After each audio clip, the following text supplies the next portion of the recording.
Assalamualaikum warahmatullahi wabarakatuh. Salam bahagia Bapak Ibu penggerak. Berjumpa kembali dengan saya Hendarti, calon guru penggerak angkatan 9 dari SMA Negeri 1 Padalarang, Kabupaten Bandung Barat. Pada video kali ini saya akan menyampaikan aksi nyata modul 1.3 tentang visi guru penggerak. Visi guru penggerak yang telah saya buat yaitu terwujudnya siswa dan siswi tangguh yang berakhlak mulia dan mempunyai wawasan global. Dengan prakarsa perubahan, meningkatkan kreativitas dan motivasi belajar peserta didik melalui pemanfaatan teknologi.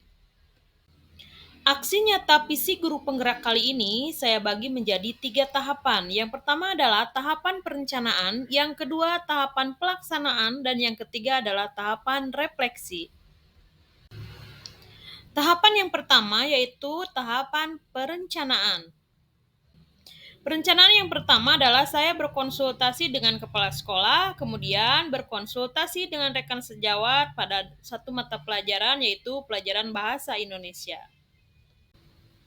Kemudian saya berkonsultasi dengan 2 guru lintas mata pelajaran. Yang pertama adalah mata pelajaran TIK dan satu lagi adalah mata pelajaran PKN. Di mana hal ini dilakukan untuk berbagi pengalaman mengenai model pembelajaran yang tepat dengan memanfaatkan teknologi untuk meningkatkan kreativitas dan motivasi belajar peserta didik. Tahapan yang kedua yaitu pelaksanaan.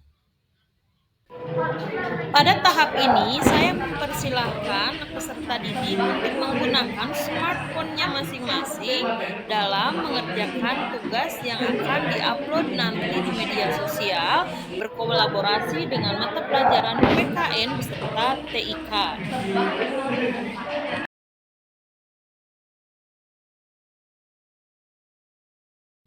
Berikut ini adalah hasil karya peserta didik dalam membuat vlog berita kolaborasi mata pelajaran Bahasa Indonesia PKN dan TIK.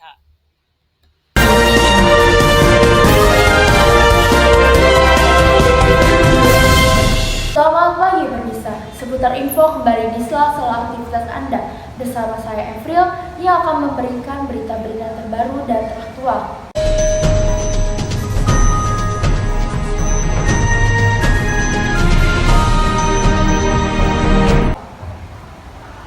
Permisa, informasi hoax atau palsu bisa berbentuk apa saja dan berkembang sejalannya teknologi yang pesat saat ini. Munculnya hoax dalam bentuk baru rasa patut untuk diwaspadai oleh semua pihak. Tersebarnya berita bohong di kalangan masyarakat bisa saja terjerat penjara selama 10 tahun. Yang ada pada pasal 45A ayat 1 UU ITE. Disebutkan setiap orang yang sengaja menyebarkan berita bohong dan menyesatkan yang mengakibatkan kerugian konsumen dalam transaksi elektronik bisa dikenakan pidana penjara paling lama 6 tahun atau denda maksimal 1 miliar. Berikut berita yang saya akan tayangkan. Beredar kembali video telur palsu berdurasi 2 menit 38 detik. Dalam video ini, seorang pria menjelaskan mengenai telur yang bungkusnya terbuat dari kertas dan terdapat silikon di dalam kuningan telur. Namun berdasarkan penelusuran, video klaim telur palsu tersebut tidak benar atau hoax. Pria yang berada di dalam video yang viral di masyarakat ternyata tidak paham cara membedakan telur asli ataupun palsu. Pria yang seolah-olah ahli masalah telur ini bernama Syahroni. Ia berhasil membuat sebagian orang percaya bahwa telur yang didapat di Pasar Johar Baru, Jakarta Pusat adalah telur palsu berbahan silikon. Polisi dan Suku Dinas Ketahanan Pangan, Kelautan, dan Pertanian Jakarta Pusat pun melakukan uji laboratorium. Hasilnya, telur yang disebut palsu justru telur ayam yang berkualitas bagus. Kepala Seksi Suku Dinas Ketahanan Pangan Jakarta, Hasudungan Sidabalok, menjelaskan, makin kenyal kuning telur, kualitasnya semakin bagus. Terkait telur palsu dari Tiongkok memang ada, namun telur tersebut tidak untuk dikonsumsi, melainkan hanya sebagai mainan anak-anak. Jadi klaim video penjelasan telur palsu yang beredar di Jakarta tersebut tidaklah benar atau hoax. Baik, di samping saya sudah ada narasumber yang saya undang kemari. Pertama ada siapa? Nafida, Lalu ada saya Winda. Nah, di sini saya akan mewawancarai mereka berdua tentang pendapat anti hoax. Bagaimana menurut kalian tentang anti hoax? Menurut saya, kita tidak boleh langsung percaya. Kita harus mencari tahu dulu kebenarannya. Apakah berita itu dapat dipercaya atau tidak. Serta kita tidak boleh menyebarkan berita yang belum jelas kebenarannya. Itu dapat merugikan orang lain. Betul sekali. Jadi, kita harus memahami berita terlebih dahulu yang kita baca. Apakah berita tersebut mempunyai landasan benar atau salah? Lalu, bagaimana cara mencegah penyebaran berita hoax ini? Menurut saya, lebih baik hati-hati saat menerima berita. Jangan langsung percaya dan langsung menyebarkan ke semua orang. Kita tidak tahu apakah kebenaran itu asli atau palsu. Jika bisa, ikut grup anti hoax saja, dijamin terpercaya dan tidak mudah menerima berita hoax. Baik, terima kasih atas pendapatnya. Demikian yang saya laporkan saat ini. Saya Evril dan segenap kru pamit undur diri. Terima kasih. Sampai jumpa kembali.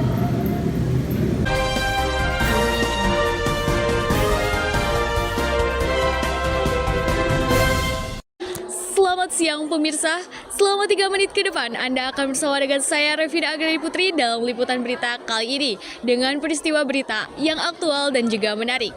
Berikut liputannya. Toleransi merupakan perilaku saling menghargai antar setiap umat beragama. Begitu juga yang dilakukan oleh warga di Dusun Susuru, Desa Kertajaya, Kecamatan Penawangan, Kabupaten Ciamis. Kampung Susuru ini terdiri dari beragam agama, namun secara mayoritas warga Susuru beragama Islam. Di kampung ini juga terdapat tempat ibadah yang berdekatan, mulai dari masjid, gereja, dan balai adat Sarasehan. Berikut tayangannya di Dusun Susuru, Desa Kertajaya, Kecamatan Penawangan, Kabupaten Ciamis. Kerukunan di sini bukan karena pembinaan, tapi turun-temurun sejak dulu. Prinsipnya kami diciptakan dari Tuhan yang sama dan kembali ke Tuhan yang sama. Untuk keyakinan itu masing-masing, ujar Paulus Anang Suryana, pengurus Gereja Santo. Anang mengatakan bentuk kerukunan yang terjalin di Kampung Susuru dalam berbagai aspek, terutama dalam hal kemanusiaan. Misalnya ketika ada warga yang meninggal dunia, dari beda keyakinan, semua ikut mengantar dan berduka cita. Suhia menyebutkan kerukunan di Kampung Susuru sudah tidak perlu dipertanyakan lagi. Meski memiliki keberagaman, semua masyarakat saling menghargai satu sama lain. Jika toleransi keberagaman tadi dikaitkan dengan Undang-Undang Dasar 1945 sebagaimana pasal 29 Undang-Undang Dasar 1945 yang menyatakan bahwa negara berdasar atas ketuhanan yang Maha Esa dan negara menjamin kemerdekaan tiap-tiap penduduk untuk memeluk agamanya masing-masing dan untuk beribadah menurut agamanya dan kepercayaannya masing-masing. Sekian berita untuk kali ini. Saya Revina Agrani Putri pamit untuk undur diri. Beating up over the thing to remember. The things start to tumble to the sound of the drum. Oh boy, there ain't no need to fight a side of the ring. It ain't no big thing, just show her a little.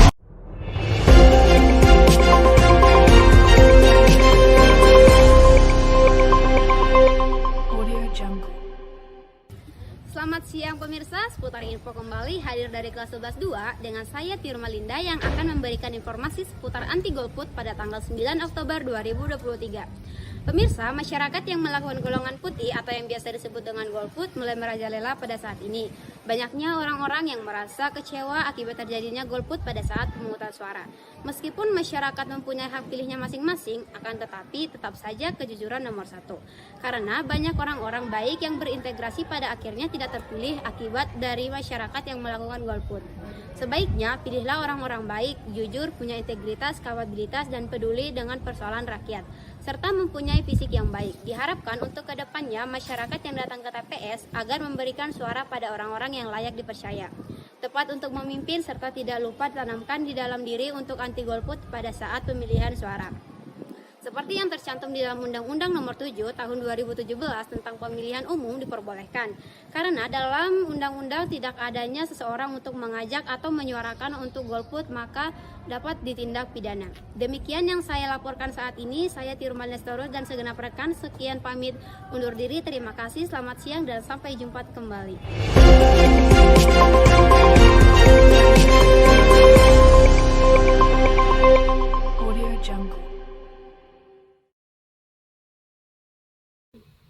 Tahap yang terakhir yaitu tahap refleksi. Pada tahap ini, saya mencari tahu apa kelebihan dan kekurangan metode pembelajaran yang saya lakukan untuk perbaikan di pembelajaran selanjutnya. Demikian aksi nyata modul 1.3, semoga dapat meningkatkan kreativitas dan motivasi belajar pada peserta didik. Terima kasih, salam bahagia Bapak dan Ibu penggerak. Wabillahi taufiq wal hidayah. Wassalamualaikum warahmatullahi wabarakatuh.